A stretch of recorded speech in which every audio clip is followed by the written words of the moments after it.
Good afternoon, Scarefest 2023. You have made it another year in a post-pandemic, war-torn, culture clash world where literally everyone we know seems to be struggling with something. According to horror academics, the recurring themes of most recent horror media are body horror as it relates to a loss of control of one's body, grief, a long-standing theme in horror,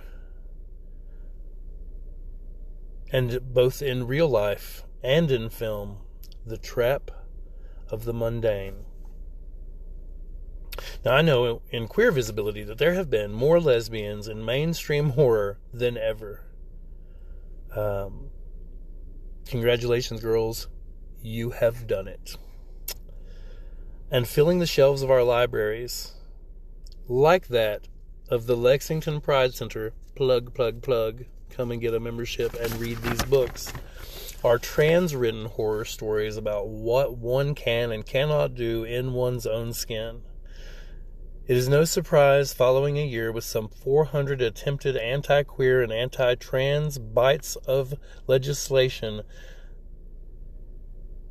no wonder that we now have shelves lined with titles like Pinata,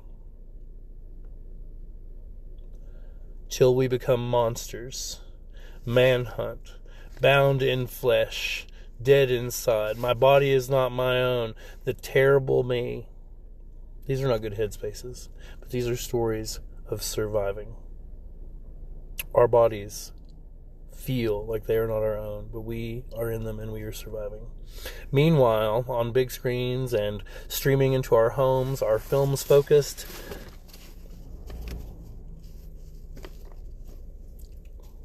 my little gloved finger. Films focused on what professionals call the mundane. That's focusing on the working class. That's our day-to-day routines that would drive one to pose madness. That is the time clock, which is the beating of a heart, the glare of your supervisor, that dead stare of a vulturous eye, and the sound of the mowing grass, the crying babies, the spouse chewing a never-ending caw of nevermore. And maybe something darker. Maybe those microaggressions where people feel like they have a right to ask you about your culture, your heritage, your background, or your bedroom. Maybe somebody who asks the question, is your husband home? When they have no business knowing if you are home alone. In movies like The Blackening and in Talk to Me, we have seen a shift from body count to a minimal loss of life. Because sometimes living is the horror. Living every day with that trauma, living every day with the threat that it could happen at any time to anyone that you know and love, and it could happen to you again. But they're survivors. You, to this point in your life, have survived everything that you have experienced. You are the final girl. That means that you are good enough and smart enough and strong enough, and it means that you think outside the box, and it means that you deserve reward like Grace from Ready or Not, who got to watch their enemies fail in their attempts against them.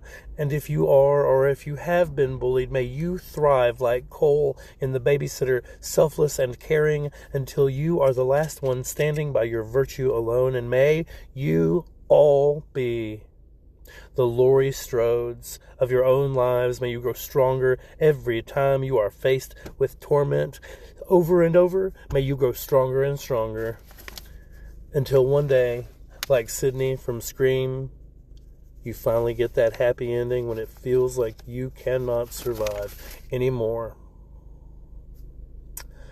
May you and I continue to outwit, outmaneuver, outrun, outshine, and outlast every creepy crawly, every crazed holy man, every evil in-law, every crazy ex, every self-righteous lawman, and even yourself, if you find that maybe you are your worst enemy?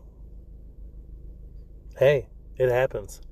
Ask Red from the movie Us.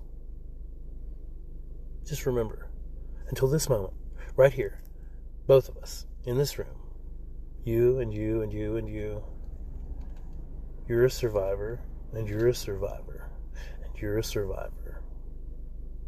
I'm a survivor. Keep on surviving, because I love you and I need to see you next year at Scarefest. Thank you for this moment.